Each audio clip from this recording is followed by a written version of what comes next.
nisamehe makosa yangu,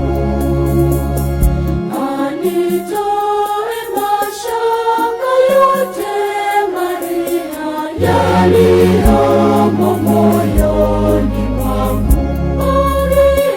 Maria unisaidie, Maria